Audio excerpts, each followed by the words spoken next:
Chiquillas, cuando estamos trabajando en riesgo en proceso, hay que entender que de una forma u otra los conceptos de peligro, riesgo, medidas de control, consecuencias, y también formas de lo que es la evaluación de riesgo, va a ser también variable y diferente dependiendo del rubro de actividad económica. ¿Ya? Eso hay que tenerlo bien en claro. Ahora, hay que entender también que hay que ver esto desde una base de concepto y después ver cómo estos se van desmenuzando y uno los va trabajando de una forma u otra. Lo importante de esto es que cuando empecemos a ver los distintos rubros de actividad económica, vamos a darnos cuenta que los agentes químicos, físicos y biológicos se van a manifestar de maneras quizás muy específicas y muy particulares. O sea, bueno, por un tema de pandemia y por un tema de COVID, nosotros sabemos que el riesgo biológico va a estar en todo rubro de actividad económica. Eso no tiene discusión. Pero en agricultura vamos a tener riesgo biológico de una manera más definida y mucho más clara que, por ejemplo, en construcción o en actividades de minería. Y eso aquí nos ayuda a nosotros, a que también por rubros y actividades económicas podamos también definir bien cuáles van a ser los cuerpos legales que nos aplican. Y eso, de una forma u otra, nos ayuda bastante a poder, ¿cómo se llama?, a ver la gestión que tenemos que hacer. Muchas veces nacen como hartas preguntas y varias inquietudes con respecto a hartos temas desde el punto de vista legal y seguridad. Y una de las primeras respuestas es que tienes que pensar que cada actividad económica puede que tenga cuerpos normativos específicos, ¿ya? Y también va a tener instituciones que van a fiscalizar de una forma u otra al rubro en sí. O sea, en minería tenemos reglamento de seguridad minera y también tenemos Hacendajumin, ya que va a ser quien fiscalice de una forma u otra. Ahora, en agricultura tenemos el SAC, por ejemplo, el Servicio Agrícola Ganadero. Ya, en la parte forestal también tenemos a CONAF. Y así empezamos a darnos cuenta de que vamos a ser fiscalizados por cierta gente, pero ellos también van a tener que fiscalizarnos bajo ciertos parámetros. Y también van a fiscalizar cómo nosotros trabajamos con las distintas herramientas para lo que es control de riesgo. Por eso es importante que, desde un punto de vista, sepamos cuáles son los agentes, ¿ya? Pero vamos a ir trabajándolo desde también la perspectiva de cómo estos se van a desarrollar y a desenvolver bien por cada actividad económica. Que es un tema, chiquillo, muy importante. O sea, lo que es el uso y manejo de plaguicidas, que está por el decreto 157, ¿ya? Es algo muy complejo en el sentido de que revierte características químicas y biológicas, ¿ya? Pero se fiscaliza netamente por el Servicio Agrícola Ganadero. Entonces, es para que nosotros veamos de que no todas las actividades económicas se fiscalizan por igual, ya van a tener variaciones, ¿ya? Ahora, hay elementos que sí te van a fiscalizar de manera como transversal, ya que es por salud, por ejemplo, e inspección del trabajo. Y ellos también van a fiscalizar dentro de los ámbitos de aplicación que les permite la ley, ¿ya? Les recuerdo que si o no tienen, si o se repetiendo la tienen y me la pueden pedir, se las facilito sin ningún problema, es de la ley de accidentes de trabajo y enfermedad profesional, ¿ya? Razón motivo porque una de las últimas modificaciones de la ley que he tenido ha sido la aclaración o la definición bien clara de los ámbitos de fiscalización tanto del servicio de salud como de la inspección del trabajo, ¿ya? Para que también lo podamos tomar en cuenta. Entonces, actividades económicas, ya vamos a tener estos riesgos, pero van a empezar a trabajar y a moverse de maneras diferenciadas para poder también tomarlo en cuenta. Nunca olvidar que estos van a ser todos los agentes que podamos tener y a su vez estos se van a ir clasificando en distintos tipos. ¿Ya? O sea, son como familias, ¿ya? Y después estos se van a ir agrupando en sí. De igual forma, también hay que ver temas, muchas veces en las actividades económicas, también con el tema de manejo de sus residuos. Eso es también un tema bien importante y que con los últimos cambios legales que han habido y se van a introducir, se va a ver como más potente aquello. Bueno, lo que tenemos nosotros acá es lo que vamos a empezar también a trabajar estas dos etapas en sí, y esta etapa también se va a ir trabajando, pero también de manera un poco diferente, dependiendo de la agente de riesgo, más en concreto con los famosos protocolos MinSal, ya con lo que es Prexor y Planese. Pero son dos protocolos en sí, ya que son como los protocolos que más se están utilizando. Ahora, en agricultura vamos a tener, por ejemplo, un protocolo para lo que es plaguicidas. En algunas labores que se utilice mucho la voz, como por ejemplo docencia o clases, vamos a también tener un protocolo para lo que es el uso de manejo de la voz. Y así sucesivamente, ¿ya? Para que también veamos de que las mismas actividades económicas te van a también aplicar algún protocolo del Ministerio de Salud. Las actividades de salud, ya, para un poco en relación, tienen un desarrollo muy importante de lo que tiene que ver con lo que es el manejo manual de cargas o el manejo manual de materiales. Básicamente por tener que mover camillas, las posturas o la forma en cómo manejar pacientes, entre otros elementos. Y también para considerarlo de que esas son las actividades o algún riesgo que debe ser controlado por parte de los trabajadores y por parte también del empleado. ¿Por qué le hago esa referencia? Porque muchas veces existen actividades económicas que los riesgos se invisibilizan, ¿no? Como que no se consideran importantes. Entonces, es como bueno tomar en cuenta que eso también tiene que tener una diferencia. Ahora, la etapa cualitativa es la que permite identificar los distintos factores de riesgo. Ya como estemos trabajando en los protocolos, se van a dar cuenta que esto tiene una etapa o una serie de pasos bien clara y bien definida. La cuantitativa, que es medir y comparar y ver situaciones de riesgo, que esta va a ser específica para cada agente químico y para cada agente físico, independiente de que quizás por sus características puedan ser muy similares, pero vamos a tener diferencias, ¿ya? Y siempre el comparar y ver si estamos sobre o bajo un nivel de riesgo es lo que me define mediante o a partir del Decreto Supremo 594, ¿ya? Ahora, lo que es el control, tanto en el ambiente de trabajo,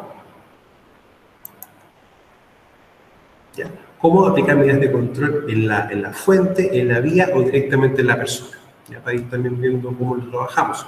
De igual forma, nunca olvidar el famoso o la famosa jerarquía de controles, que es como uno de los elementos bien importantes a poder trabajar en sí.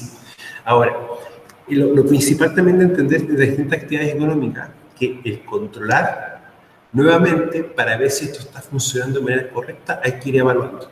Entonces empieza a pasar un proceso de evaluar, controlar, hasta que nos demos cuenta que mediante una evaluación el control está siendo adecuado, ¿ya?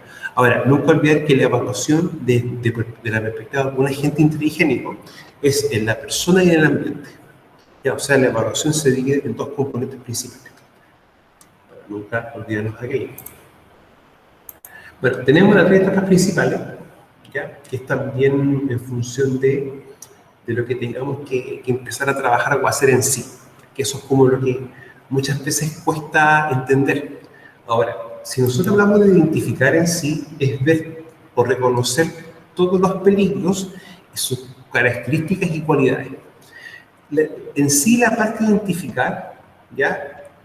Es también como, a ver cómo decirlo, no es muy distinta de tanto de seguridad como de higiene, porque en el fondo uno lo que hace es ver algo, desmenuzarlo en todas sus partes y estructuras, y de eso empezar a definir qué riesgos tengo, ¿ya? ¿Y por qué verlo desde esa perspectiva? Porque lamentablemente, por ejemplo, podemos encontrar que tenemos riesgos ergonómicos, tenemos un riesgo químico, algún otro tipo de riesgo. Y eso aquí nos va a llevar a que vamos a tener que tener diferencias, pero bastantes, en lo que es la evaluación. Entonces, tomemos la identificación en sí como una herramienta para poder reconocer después todos los riesgos que estamos presentes o que tenemos expuestos los trabajadores, pero con la... ¿cómo se llama?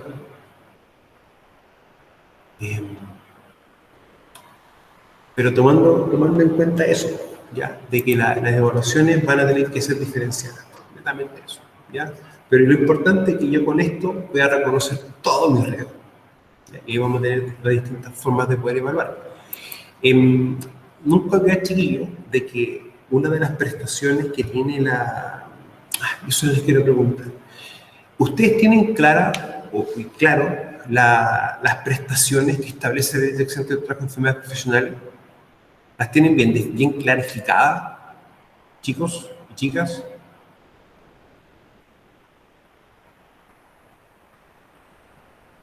¿Ya? Son 3, de hecho. Y la que me ayuda a trabajar con esto.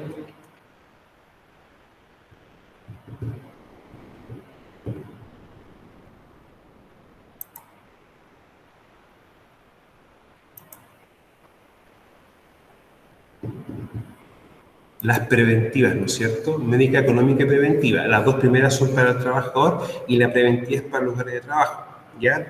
Segunda consulta. ¿Ustedes se recuerdan del concepto o frase prescripción? ¿O lo vieron ese concepto en sí en legislación? Daniel, ¿usted que recuerda siempre las cosas, lo hemos visto? ¿O lo vieron en la legislación?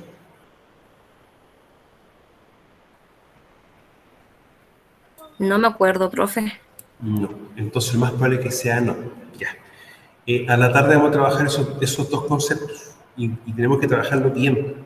Razón, motivo. Porque nosotros tenemos que tener bien claro cuál va a ser el ancho o hasta qué punto te ayuda la mutualidad, ¿ya? Y se lo digo así porque siempre hay un mal concepto o un error bien severo, en el sentido de que muchas veces ya, tenemos un protocolo o tenemos que aplicar una medida de control. Y lo que piensan muchas veces las empresas es que la mutualidad llegue y te va a hacer todo, te va a dejar todo listo. Y ahí tenemos un fallo. El fallo es que te van a asesorar para que tú puedas hacer el trabajo. ¿Ya? Pero hay también varias figuras que tenemos que ver. Me interesaría que lo pudiésemos trabajar. Es corto, eso sí, no es tan largo y es bien sencillo de entender, pero tenemos que tenerlo bien claro. ¿Por qué tenemos que tenerlo igual con una claridad? Porque muchas veces la etapa cualitativa se hace de mala manera y la mutualidad, independiente de cuál sea de las 4 que tenemos en Chile, te ayuda mucho. Y el poder evaluar, ellos también van a tener gran parte del equipo para poder hacer muchas veces las evaluaciones de riesgo higiénica, pero de agente físico y químico, ¿ya? Y también cierto aspecto del biológico. Pero eso es lo importante, de no olvidarnos de aquello, ¿ya? Pero, porque muchas veces ustedes van a reconocer un riesgo, pero quizás no lo van a poder evaluar. Entonces ahí entra la mutualidad, para poder también considerarlo. Entonces, la etapa identificar o la etapa cualitativa es como la etapa primaria que vamos a utilizar prácticamente para poder nosotros después definir bien cuáles son todos los riesgos. Eso es lo importante. Y a partir de esta etapa vamos después a definir 2 criterios para decir, ok, tengo este riesgo que se evalúa de esta forma, de esta forma, de esta forma y de esta forma. Eso es una instancia. Segunda instancia, también hay que pensar que cada actividad económica va a tener sus riesgos específicos.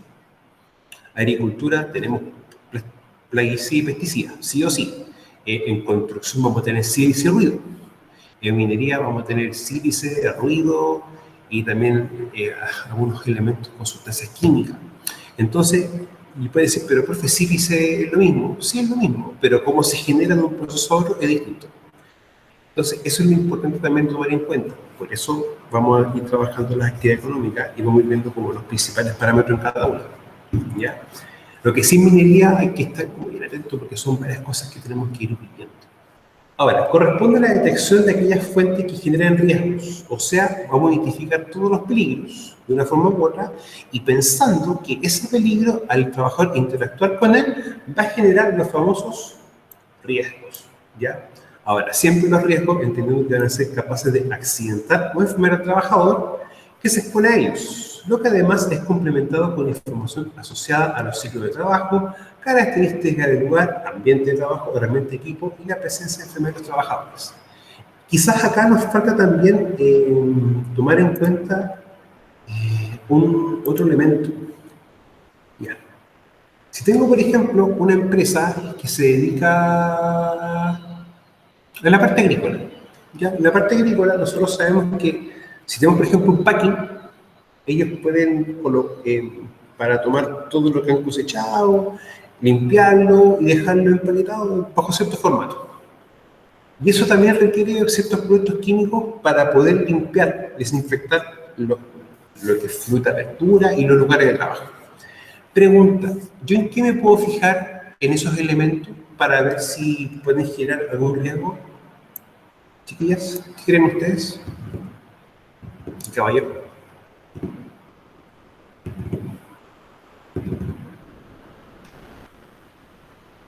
¿Ya? Por ejemplo, tengo un producto de limpieza. ¿En qué me debo fijar yo para ver si ese producto puede generar algún daño a las personas? ¿En qué me fijaría? ¿Con qué revisaría? Ya en los químicos, ok, en los compuestos, ya puede ser. Pero ¿qué documento tiene que tener esa sustancia que estemos nosotros utilizando, trabajando?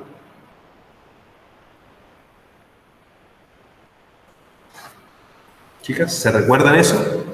Ya una advertencia, ok, ¿qué más? Y eso lo hemos trabajado en higiene. Para que vean que lo que uno pasa de una forma u otra es transversal y sirve para muchas cosas.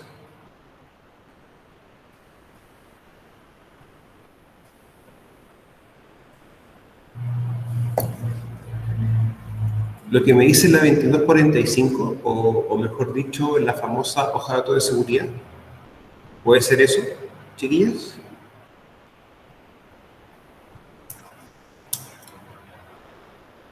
Ya. Primera regla. Si yo tengo productos químicos y quiero saber si de una forma u otra esto me pueden causar algún daño a los trabajadores, automáticamente lo que debo hacer es ver sus características de peligrosidad. ¿Y eso qué me lo define? Su famosa hoja de datos de seguridad. ¿Ya? Ah, profe, entonces, o sea que cuando los identificamos, tenemos que hacer un listado con todos los productos que se utilizan y si tenemos taller mecánico, ya, pues, los aceites, grasa, quizás algún limpia contacto o algún aceite en aerosol. Esos tienen también sus hoja de datos de seguridad y tú también tienes que tenerlos dispuestos para poder también ver bien si representan algún peligro y van a generar riesgo en su interacción con las personas. ¿Ya? Ahora, otro de los elementos que uno identifica también, y yo lo recomiendo mucho, es también mediante ciertas inspecciones. O sea, yo voy a hacer una inspección del lugar, básicamente, para ver qué están haciendo y qué es lo que quieren.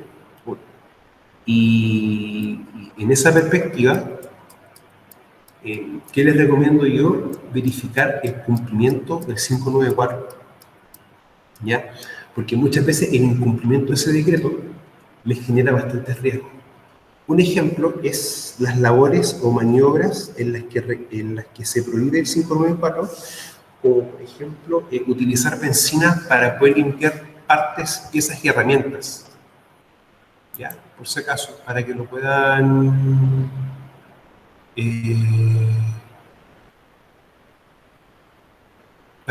tomar bien en cuenta.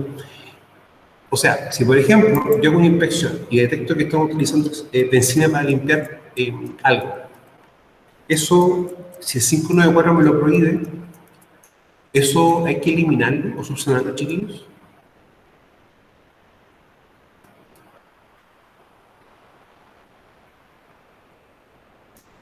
Solucionarlo. Y en ese contexto, la prohibición sería utilizar benzina para ese efecto. Ahora, ¿eso por qué se lo digo? Porque esa es una mala práctica que muchas veces las empresas lo utilizan. Y en ese caso sería no utilizarlo para aquello. En el fondo, es importante.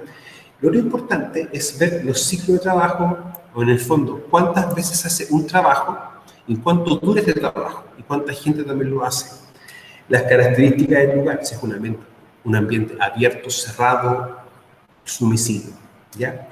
Y eso, chiquillos, es un tema. Ahora, la presencia de enfermedades de los trabajadores es también otra condicionante. Bueno, en salud ocupacional tenemos que trabajar varios conceptos de salud, pero desde la perspectiva de población. Y ahí uno empieza a ver un concepto que son los determinantes de salud.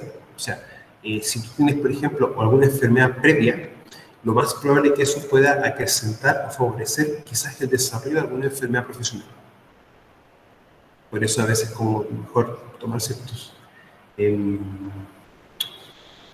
Ve también la importancia de los exámenes que realizamos los trabajadores. Eso lo voy a contextualizar bien.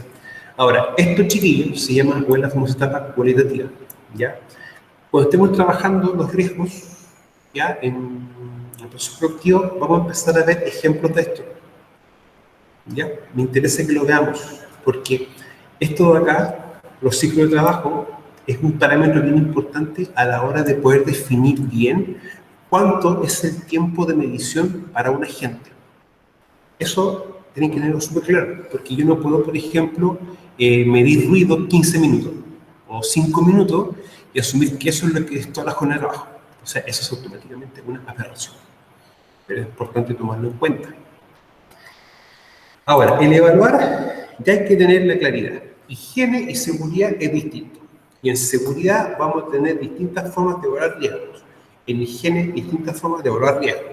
Tenemos también lo que son emergencias, que también tienen sus formas de evaluar riesgos, y economía, sus formas de evaluar riesgos. O sea, vamos a tener variaciones o mucha variabilidad en las evaluaciones, ¿ya? Eso no es complejo de entender, y de hecho tiene que ser así, porque tenemos características distintas, peligros distintos, vamos a tener riesgos distintos. Por lógica, tenemos que tener esa como salvedad, ¿ya? Lo que sí, tener bien claro, es qué hago yo con la evaluación, ¿ya? De una forma u otra, el evaluar te va a llevar a esto, al control, ¿ya? Eso es lo que ustedes tienen que tener en claro. Ah, ok, tengo algo, debo controlar. Eso es lo primero. Pero yo cómo controlo y dónde empiezo a controlar, en lo que yo estoy detectando, o en las características o en los atributos que hacen que ese peligro genere riesgo. ¿Ya? Eso es lo importante. ¿Eso se entiende? ¿Sí o no? Por favor. ¿Sí? Ya. Javiera, por favor, cuando estemos trabajando ya en la unidad 3,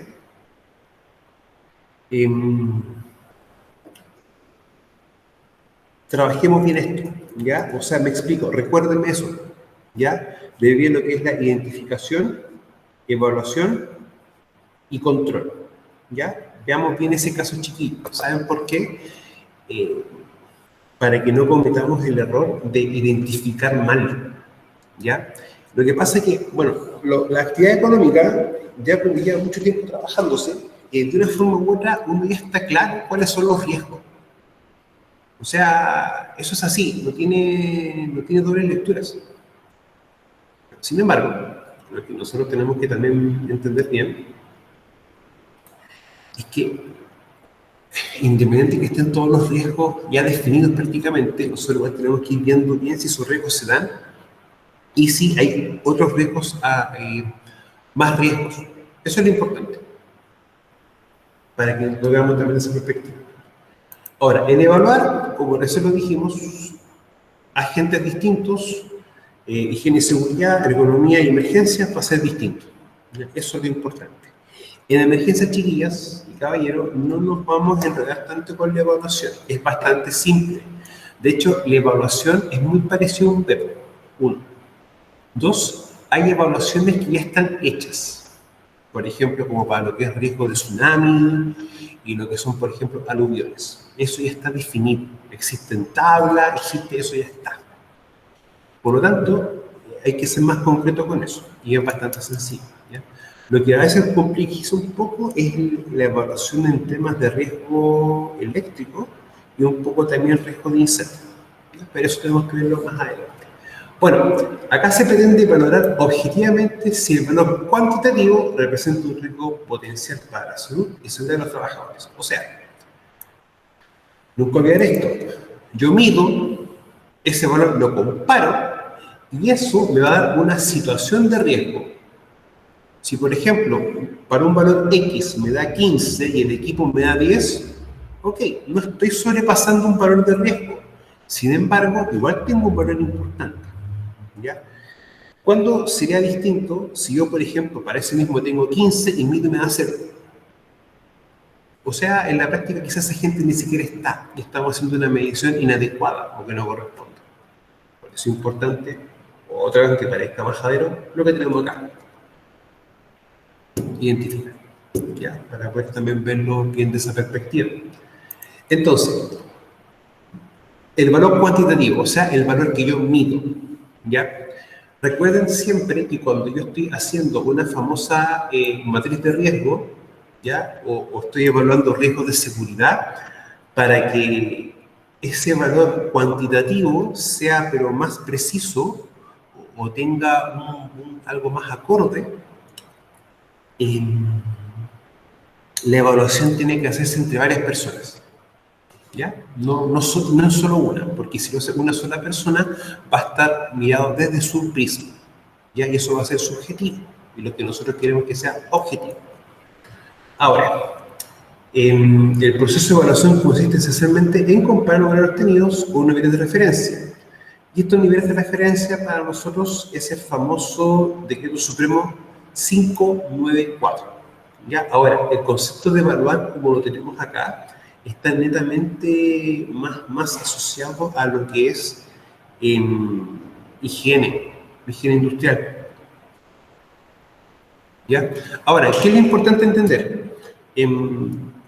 Si yo, por ejemplo, bueno, a ver, en taller 2 tenemos que ya empezar a partir de la próxima unidad, ver lo que es la evaluación de riesgo de seguridad.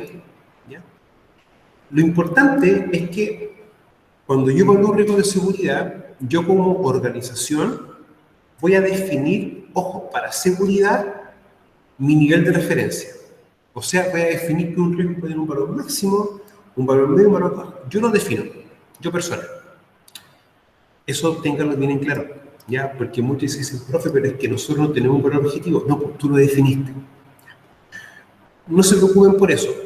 Yo sé que el riesgo en seguridad es probabilidad por consecuencia. Las primeras etapas, antes de empezar a darle valores, o no, es definir cuáles van a ser nuestros valores, ¿ya? Esos chicos vamos a trabajar, ¿ya? Y se van a dar cuenta de que, como se define en muchos aspectos un poco ambiguo, nosotros vamos a tener que definir parámetros, ¿ya? Y eso en cierto aspecto es más cómodo, ¿ya? Para que lo tengamos también en consideración. Ahora, nivel de referencia indicará si nos encontramos en una situación aceptable y si los valores se sitúan por debajo de ese nivel de referencia o normativo. Si por el contrario, podemos estar en riesgo potencial por exponernos a valores superiores a los admitidos, ¿ya? Por si acaso. Ahora, lo que ustedes siempre tienen que tomar en cuenta, independiente de que si yo mido y lo comparo y me da un valor bajo, igual en la gente está. Igual la gente puede generar o ocasionar un efecto en las personas. Por lo tanto, igual tiene que ser controlado, ¿ya? No utilicen de manera equivocada o erróneamente, no, es que yo medí y me dio bajo, no controlo. No. Tú controlas igual, ¿ya? Porque lamentablemente muchas veces las mediciones son puntuales y puede quizás pasar algún evento extra y ese valor ya cambia. Por lo tanto, para poder tomarlo en consideración. Ahora, el riesgo, esto de acá siempre va a estar orientado a lo que es desde el punto de vista químico y físico, agente químico y agente físico. Lo que sí es importante es que estas cositas de acá va a ir variando de actividad a actividad. Y acá vamos a tener siempre factores del ambiente de trabajo que va a empezar a hacer que el contaminante tenga distintas características. O sea, no lo mismo estar trabajando en un lugar cerrado que un lugar abierto. Automáticamente, el contaminante va a tener características distintas. O sea, al aire libre tenemos bastante viento. El viento corre y empieza a esparcir muchos elementos. Por lógica, vamos a tener que empezar también a utilizar ese criterio, ¿ya? Para poder también tomarlo de esa perspectiva.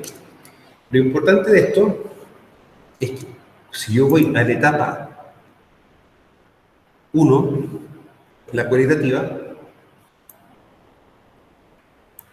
define claramente eso, características del lugar. Es lo primero, porque las características del lugar va a tener estrecha relación en cómo se va a comportar un agente contaminante. Y eso se ve de esa perspectiva, para no evitar como errores, ¿ya? O dejar algo como medio, ¿cómo decirlo? Como incompleto, ¿ya? Ahora insisto, si te identifico incompleto o de manera incorrecta, voy a estar evaluando de manera incorrecta e incompleta. Y por lo tanto, voy a estar controlando de manera incorrecta e incompleta. O sea que el primer paso para hacer todo esto bien, parte en esto. ¿Ya? Parte en esto sí o sí. El tema a veces de las características del lugar, chiquillos, chiquilla, es bien importante a la hora también de ver bien cómo se comporta la gente. Yo sé que lo dije un poco al principio, pero por ejemplo con los agentes físicos como ruido, es brutal. O sea, es muy importante considerar aquello. Muchas veces hay ciertos equipos en ciertos lugares que te pueden medir 90 decibeles, pero si estoy en una faena subterránea bajo tierra, en un lugar cerrado, donde tengo una sola entrada y salida, esos 90 ya no son 90, van a ser 105, 110, porque el ruido va a rebotar, ¿ya? Y eso es lo importante. Las características del lugar van a hacer que los agentes se comporten de maneras diferentes, y vamos a tener bastante. Entonces eso es lo importante de considerar, ¿ya? Las características del lugar influyen directamente en cómo se va a comportar un agente. Ahora, el agente contaminante de una forma u otra va al concepto social, concepto de dosis. Y la dosis que va a ser siempre va a ser la concentración de un elemento, ¿ya? Y el tiempo de exposición, ¿ya? Ahí tenemos que ser bien concreto con eso, y ahí automáticamente empieza también a aparecer el concepto de las famosas LD, o la toxicidad también, que la toxicidad, recuerden que se puede ver por la dosis que ingresa vía oral y vía cutánea.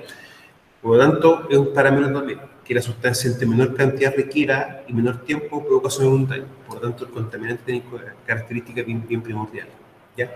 Y el receptor, que recuerden de que la evaluación en sí no hay que tomarla solamente como que yo evalúe el ambiente, sino que también tengo que ir evaluando las características o atributos del receptor. Porque él, en el fondo, es el que puede desarrollar una enfermedad profesional, ¿ya? O se puede accidentar. Tomarlo en consideración. Chicas y caballeros, hasta este punto, ¿duda, queja, consulta, reclamo o algo que no se entienda?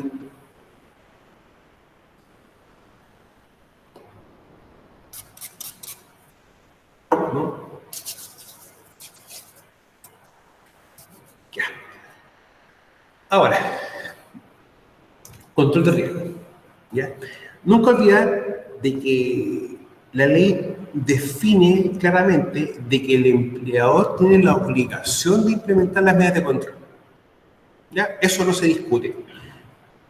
Si hacemos un poco de memoria, 594, artículo 37, ¿qué es lo que versa?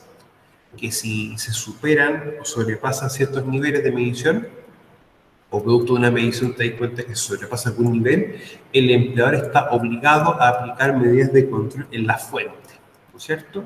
Y si esas medidas de control en la fuente no son necesarias o no son suficientes, mejor dicho, que es la palabra más correcta, tenemos que ir implementando también otras medidas de control. O sea, el famoso elemento de protección personal. Y ahí tenemos que ir automáticamente al artículo 53, ¿ya? Para poder tomarlo en cuenta. Chicas, hay artículos de 594 y caballero que tenemos que manejarlos como agua. O sea, el artículo 3, el 53, el 37, etc. Razón, motivo, porque son los artículos que a nosotros nos van a dar como el respaldo de que tenemos que hacer lo que tenemos que hacer.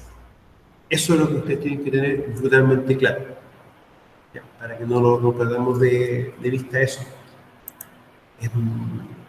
¿Por qué se lo digo así, chiquillas? Porque muchas veces se generan los distintos errores a la hora de mal entender o de entender incorrectamente el tema del control de riesgo.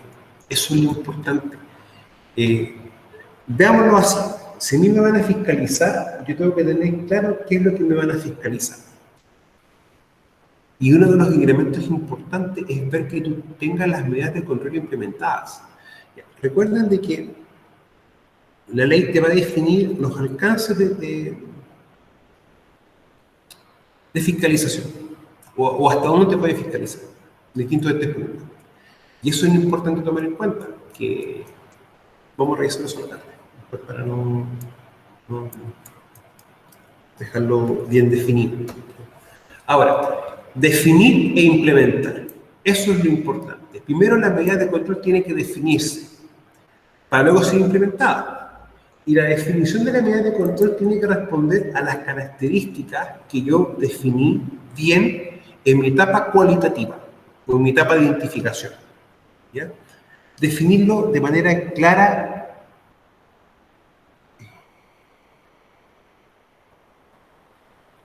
y concisa. O sea, yo no defino bien las características, no voy a estar controlando de manera clara, no voy a poder definir bien. Ese es el punto, definir de manera correcta. Ahora, el otro concepto que ustedes también tienen que tener es que si yo defino mal mi medida de control, en el sentido de que lo voy a implementar, pero esa medida me va a generar o me puede generar, por ejemplo, más riesgos, no me sirve. ¿Ya? Siempre la medida de control tiene que ser clara y precisa a la hora de qué cosa, de controlar, no generar riesgos. Entonces, implementar la estrategia de control para poder tratar o reducir los riesgos presentes. ¿Ya? Eso es lo importante, chiquillos. Yo trato los riesgos con medidas de control, ¿para qué? Para poder reducir la consecuencia o la probabilidad de que estos se puedan manifestar. ¿Ya? No hay que darle, chiquillas, y caballeros, otra lectura.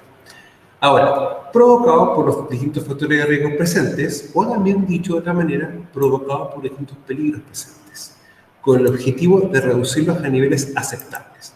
No olvidar que cuando uno habla de reducir a un nivel aceptable, es decir lo siguiente: ok, este riesgo va a ocurrir, puede ocurrir, me puede generar un accidente.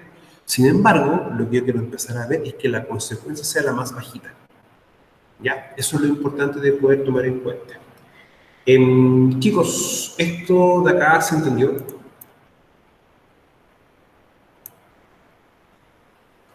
Este párrafo. ¿Sí? Ya. Miren, nunca olvidarse que el tratar y reducir también es como ámbitos también que la ley de accidentes te los va dejando bien en claro, ¿ya? Y lo importante, chicos, riesgo que yo tengo reconocido y evaluado de ser descontrolado, pero ¿dónde voy a trabajar? En las características o en los peligros, ¿ya? Para evitando que en el fondo ciertos riesgos se generen. Eso es lo importante tomar en cuenta. Yo siempre coloco un ejemplo. Tengo una máquina funcionando. Y si la persona está al lado de la máquina mientras funciona, la probabilidad de que la atropelle es alta, chicas.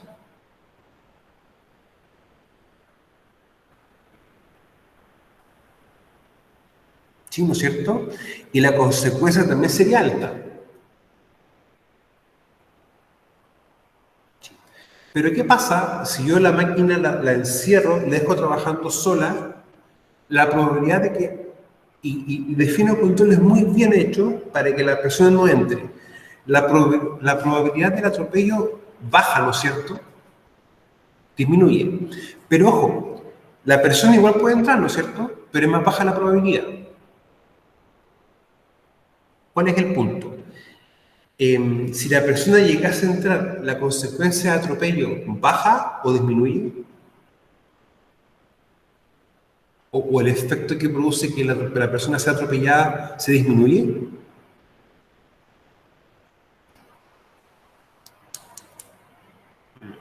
Ya. Lo más correcto sería no. O sea, yo voy a evitar que la persona ingrese al área. Sin embargo, si la persona ingresa, igual puede ser atropellada y la consecuencia también puede ser alta. ¿Cuál es el ejercicio que estamos haciendo? Las medidas de control muchas veces puede funcionar, Javiera, en un parámetro o disminuye la probabilidad. Sí, estamos claros. Pero te hago una pregunta, Javiera. ¿Las medidas de control pueden fallar? Sí. ¿Y las medidas de control fallan? Fallan, porque por eso ocurren accidentes. Ese es el tema. El que tú tengas una medida de control no te garantiza en un 100% de que algo no va a ocurrir. Ya, véalo de esa perspectiva. Igual puede ocurrir. Entonces, ¿qué es lo importante a veces de entender? De que de una forma u otra, nosotros tenemos que ir haciendo un trabajo de manera constante para verificando, ir remarcando y obligando a que las medidas de control funcionen. Eso es lo importante de tomar en cuenta. Si esta medida no funciona, es muy poco probable que nosotros podamos hacer algo mejor, ¿ya? Pero eso más o menos. Mira, Javier, vamos a hacer después, cuando estemos trabajando ya en minería, vamos a hacer un par de casos prácticos para poder explicar bien este párrafo y como el ejercicio capcioso que recién les hice, ¿ya? Porque claro, yo voy a disminuir la probabilidad de que la persona ingrese, pero si la persona llegase a ingresar, la consecuencia igual va a ser alta. Ahora, la única forma de que si ingresa la persona no le ocurra nada es que al ingresar la persona, el equipo esté completamente detenido. ¿Ya? Y eso es lo que también tenemos que nosotros darnos cuenta de que hasta un punto puede ser. Entonces, la prioridad de la adopción de estas medidas implica primero que se implementen las de carácter ingenieril sobre instalación del proceso de equipo de trabajo. Si yo lo llevo similar a lo que me establece el artículo 37, ya, eso lo... Mira, hay veces que uno quiere decir algo y a veces como que no encuentra mucho la forma, ¿ya? Pero por lo menos me doy cuenta de que estás pensando de manera lógica, ¿ya? Y eso es lo importante, chiquillos, la lógica de la seguridad. Eso es lo que cuesta a veces trabajar un poquito. Ahora, si yo, por ejemplo, viendo un poco el artículo 37.5.9 paro, si yo ya realmente no puedo aplicar bien esto, o mejor dicho, no puedo aplicar bien medidas de ingeniería, automáticamente paso al EPP. ¿Ya? Ahora, eso hay que entenderlo, de que el EPP también va a tener que ser regulado para alguna medida administrativa, como por ejemplo los procedimientos, las capacitaciones, etc. Recuerden que el artículo 53 te versa textual que todo empleador tiene que capacitar de manera teórica y práctica sobre el correcto uso del elemento de protección personal. Entonces ahí no te deja tampoco ninguna duda. ¿Ya? Eso hay que tenerlo bien claro. Entonces, primera instancia, implemento medida de ingeniería. Ahora, nunca olvidar, mientras veo qué implementar, mientras estoy diseñando, estamos implementando, el trabajador no puede quedar sin algún resguardo o una medida de protección. Por lógica que vamos a tener que colocar al trabajador, mientras tanto, un elemento de protección personal. ¿Ya? Y dice, pero profe, que eso es como incorrecto, porque el artículo tanto dice esto y dice esto otro. Sí, está bien. Pero si yo voy al código del trabajo, dice textual que debe implementar todas las medidas de control. Uno. Y dos, yo no puedo dejar a un trabajador sin una medida de control mientras veo qué hacer. Ya, en ese aspecto estoy incumpliendo lo que se me define a mí con el control de riesgos. Ya, para poder también tomar esa perspectiva. Entonces, posteriormente se coloca el tipo organizativo, tendente a reducir el tiempo de la disposición y por último las que se centran directamente sobre el trabajador de forma individualizada. O el famoso elemento de protección personal, que puede ser para protección respiratoria, auditiva, entre otras cosas. Nunca olvidar, chiquillas y caballeros, que esto es como lo que trabajamos directamente nosotros en el caso chileno. ¿Ya? O sea, esto es lo que nosotros tenemos para poder también trabajar bajo ese punto de vista.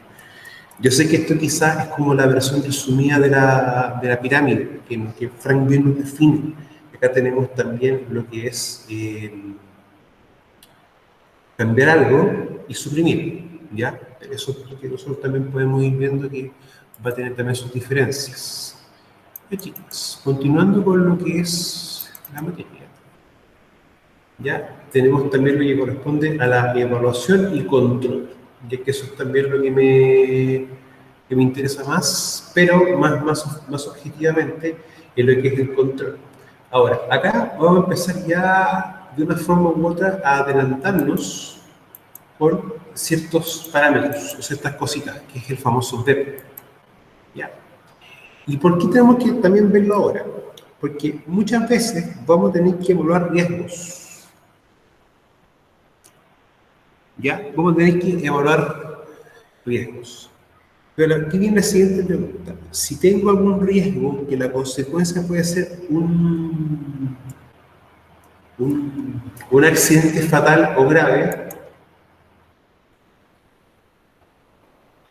¿qué valor me tendría que dar de esto?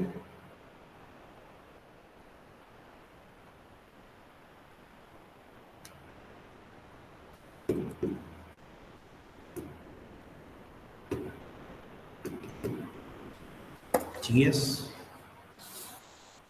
caballero, ¿qué creen ustedes? Rojo, ¿no es cierto? ¿Ya? Ok.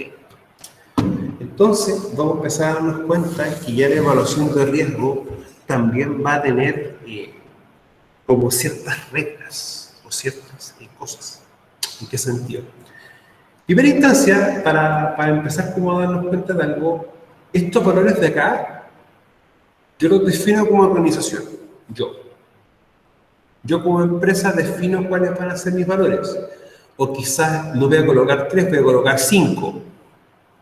Coloco 4, por ejemplo. O utilizo números pares o números impares. Eso yo de organización lo defino. Vamos a partir de esa perspectiva, ¿ya? ¿Y por qué yo puedo decirlo así? Porque, primero que todo, nosotros tenemos que, si vamos al artículo 2140, dice que el empleador debe decir al trabajo cuáles son los riesgos. Y también define que también tenemos que existe cuáles son las medidas preventivas y los métodos correctos de trabajo. Ok, perfecto. Pero cuando vamos al tema de riesgos, pregunta, me dice que tengo que decir cuáles son los riesgos. De una forma u otra, me dice que debo evaluarlos.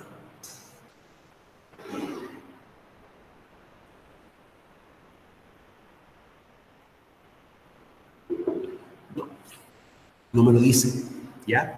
Sin embargo, la mejor forma de poder definir medidas preventivas y medidas de control es evaluando los riesgos.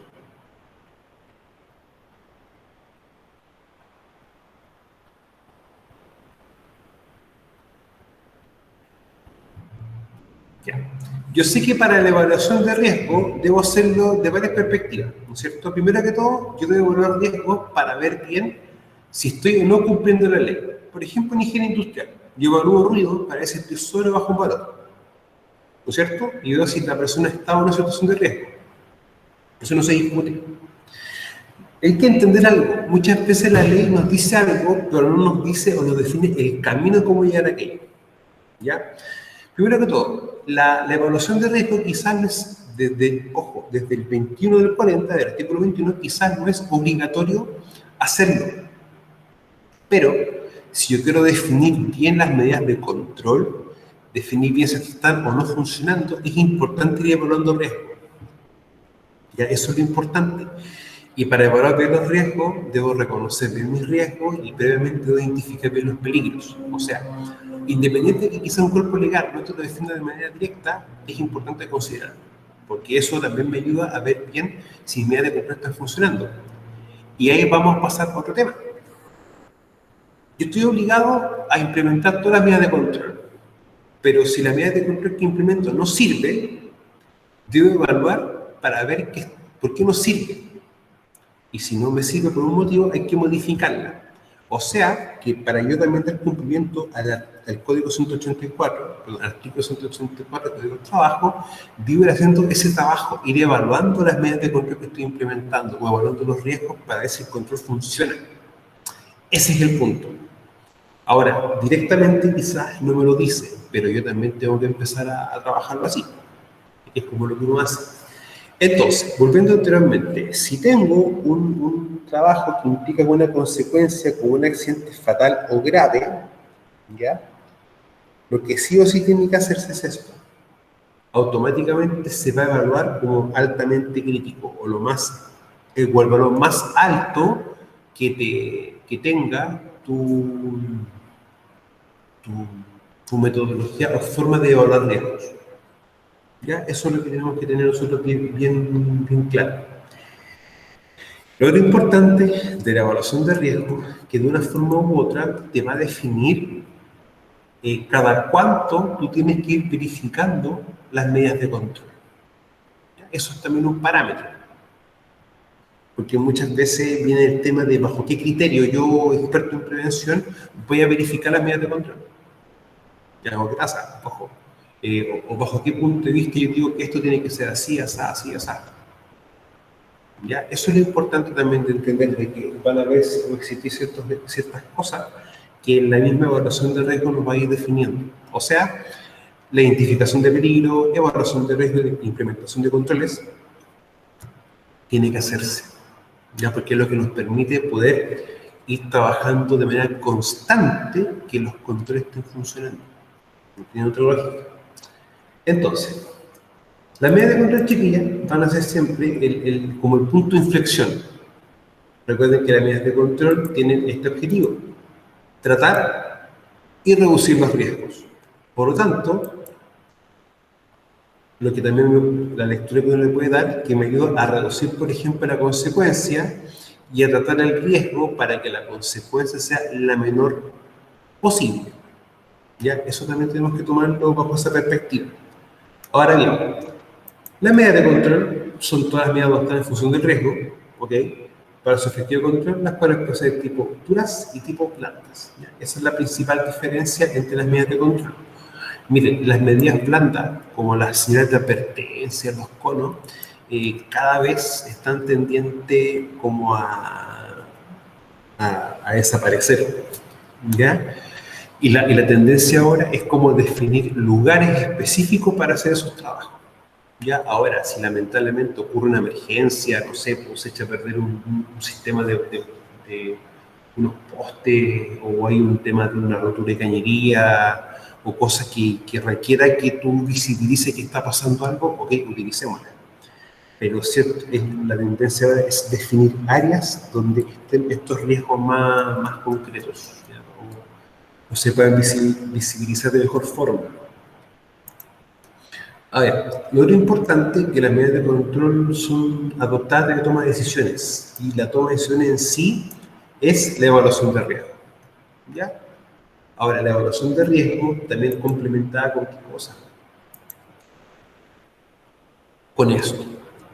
Nunca olvides, chiquillas. Yo voy a ir controlando, ¿ya? En función de la evaluación, pero sobre las características que yo identifique. Claramente, ¿ya? Para poder también tomarlo desde esa perspectiva. Ahora, lo otro importante es tratar de reducir los riesgos de accidentes profesionales y la gestión de los riesgos, ya que eso es también un tema importante. La medida de control, no solamente el EPP, no solamente el procedimiento, sino que también programas de inspecciones, programas de observaciones y también los famosos programas de realización de exámenes médicos y las evaluaciones ambientales, ya que es también como lo otro importante a considerar, ya para poder también verlo de esa perspectiva. Ahora, en la práctica, esto es lo que puede pasar muchas veces por las medidas de control, ¿ya? Bueno, el EPP es como lo que más se usa, ¿ya? Y esta pirámide es como lo que más se utiliza actualmente, esta. Y es triste porque muchas veces la empresa llega y entrega el EPP, pero no se dan cuenta de que primero se deben implementar actuaciones de carácter ingenieril. O sea, en la práctica no se hace una identificación clara o no se ve bien las características. o mis atributos, no se verifica y revisa bien. Por lo tanto, como yo no sé realmente o no definí claramente el tema em, de las medidas de control en sí, o no sé bien qué controlar o qué controlar, se trabaja con el EPP. ¿Ya? Uno. Dos, es barato y de fácil acceso. Tercero, muchas veces se entrega, pero, pero no se realizan los trabajos que me exige la ley. Ese es el punto. O sea, el 594 es claramente, tú debes capacitar al trabajador en el correcto uso y empleo del EPP. No, no tiene discusión, te lo dice. Miriam. ¿Qué pasa? Que también a veces entregan los EPP no siendo la talla adecuada. Como que dicen, ah, ya necesitáis esto, pero tengo solo esta talla. Y eso supongo que en algún momento igual puede provocar algo, porque si es un guante que no se ajusta bien, obviamente no tiene la misma sensibilidad. Sí.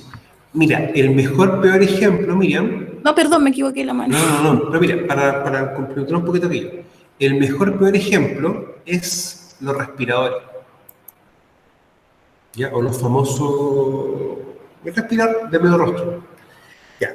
El respirador de medio rostro hay que entender dos parámetros. Parámetro uno, que importa el tamaño de la cara y el ancho. Pero otro parámetro importante es el tabique. El tabique nasal. Y en el fondo, si el tabique es más levantado, más pronunciado, el respirador tiene que ser de una talla mayor, una talla más grande. ¿Ya? ¿Por qué te digo eso? Porque muchas veces las empresas compran solamente el M y el L. Bueno, los respiradores vienen por tallas, S, M, L y XL en gran parte de las marcas. Entonces compran un M y un L y el trabajador que tiene un tabique grande le pasan cualquiera. Y resulta que el trabajador se lo coloca y le queda toda la parte de acá abierta, igual sigue ingresando aire, con un agente contaminante. ¿Ya? Y eso es un tema. Ahora, aunque parezca quizá un poco como quizás muy detallista, pero cuando uno hace las fichas de personal de los trabajadores, yo creo que siempre será nombre, edad, talla de ropa y talla de calzado. ¿Ya? Razón motivo, porque así, por ejemplo, no sé, pues si tenía 10 dígitos que calzaban 44, tenían los 10 44. Pero yo les preguntaba por la marca. Cuando tú tienes pocos trabajadores es fácil hacer eso. Porque tú dices, jefe, ¿sabe qué? En esta marca, el zapato 44 me queda apretado, tiene que ser un número más grande. Entonces, es importante a veces hacer ese trabajo, aunque parezca un poco tedioso, pero para cuando tú tengas que tener el stock de EPP. Lo que pasa es que a ti, cuando te fiscalizan con el tema del elemento de protección personal, hay que tener una cosa súper clara. En primera instancia te van a fiscalizar si tú los tienes y los trabajadores los están utilizando. Segunda instancia, si cumples con toda la parte legal con respecto a aquello. Capacitaciones y certificaciones. ¿Ya? Y también si tú verificas si se están o no usando en el trabajo. Y lo otro importante que te pueden llegar a fiscalizar es si tú tienes un stock de reposición. Porque los lentes no te duran un día o no te duran 4 días, te pueden durar un par de semanas, o 10, 15 días. Y si se gasta o se rompe, ok, tengo que tener uno de repuesto. Y ahí uno va a hacer trabajo a veces. Por ejemplo, si tú te das cuenta que la empresa no se puede utilizar los guantes multiflex, que esos son los guantes como hilados con una protección de goma. Ok, tengo que, por ejemplo, comprar 50, entonces compro 10 DL, 10 XL y así. Bueno, los guantes vienen por número. Eso como un detalle aparte. Pero no todas las empresas hacen eso. Ya, uno lo ve mucho, por ejemplo, con la ropa, con los buzos pilotos, por ejemplo, que compran puro gel. Y si tienen un viejito que usa XXL porque mide 1,90 m, no le va a servir eso. ¿Carla?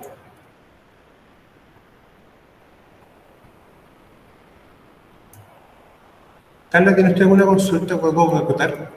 ¿Cómo levantó la mano? Algo que acotar, profe. Sí. Mi hermana es prevencionista y le pasó realmente un accidente de lo que usted está hablando. Ella trabajaba en la antena eólica y el traje que le pasaron al trabajador era muy grande y él ahí hacerle mantenimiento a la hélice y se le quedó pillado el brazo y se le cortó. Salió hasta en las noticias. Eso no, yo tele no veo muchas, aunque no lo crean. Viendo Es mucha acá en tele. Carrizalillo. Mire, a ver, hay como una. Miren, a ver, lo que pasa es lo siguiente, Carla, mira, hay para todos ustedes una recomendación. Si tengo alguna parte de movimiento, puedo tener, por ejemplo, la manga así, suelta. No. No, ya. No se rían porque por lo que les voy a contar, pero yo cuando trabajaba iba a una librería y compraba una bolsa o como unas madejas de elástico. ¿Y para qué? Para que los trabajadores, independientes de que le tratábamos de pasar buzo de su talla, teníamos la siguiente regla. Bueno, todas las que eran las camisas, todo eso, siempre cerrados. Pero aparte, nos colocamos un elástico para que esto estuviese lo más pegado al cuerpo. Lo mismo con los pantalones. Ya les colocábamos elástico en las patas, o en la parte de la basta, mejor dicho, para que estuviese lo más ceñido el cuerpo.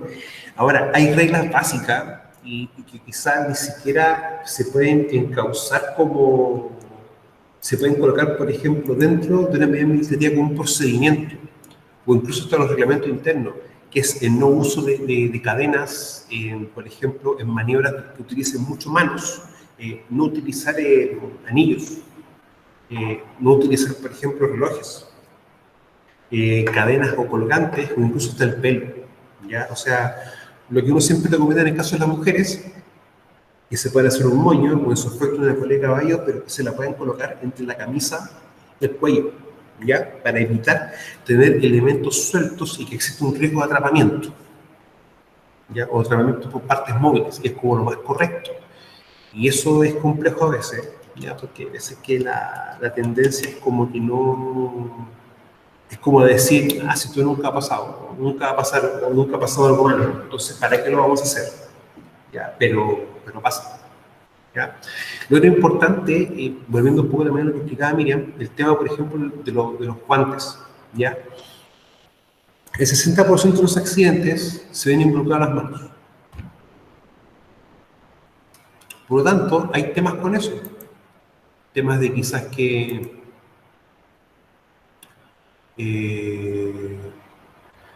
quizás, ¿cómo se llama? Van a haber temas bien complicados, o como yo mucho,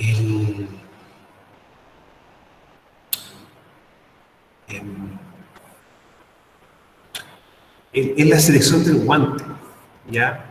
Que eso quiero que ustedes como que lo tengan bien claro. Me explico. El guante tiene directa relación con el tipo de riesgo. O sea, si tengo superficies calientes, ok, el guante tiene que ser de manera tal que permita trabajar y al estar en contacto con la superficie no queme la mano.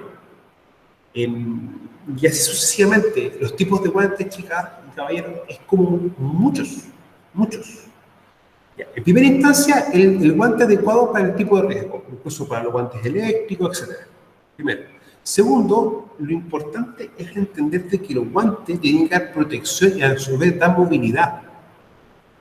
¿Ya? ¿Y eso por qué se lo explico así? Porque es el punto con el que el trabajador no le gusta utilizar el guante. ¿Ya? Ahora, hay trabajos que requieren también precisión de manos. Y si ese trabajo se controlan bien ciertos riesgos, quizás no es necesario utilizar el guante. Pero eso hay que entenderlo bajo condiciones muy puntuales. Ahora, quizás eso no se ve tan fácil o sea un poco más complejo de visibilizar, pero puede pasar, ¿ya? Ahora, los guantes también hay que entender que tienen vida útil, duran un tiempo, que si se manchan con grasa o aceite se van a poner rígidos, no van a funcionar bien, van a durar menos, ¿ya?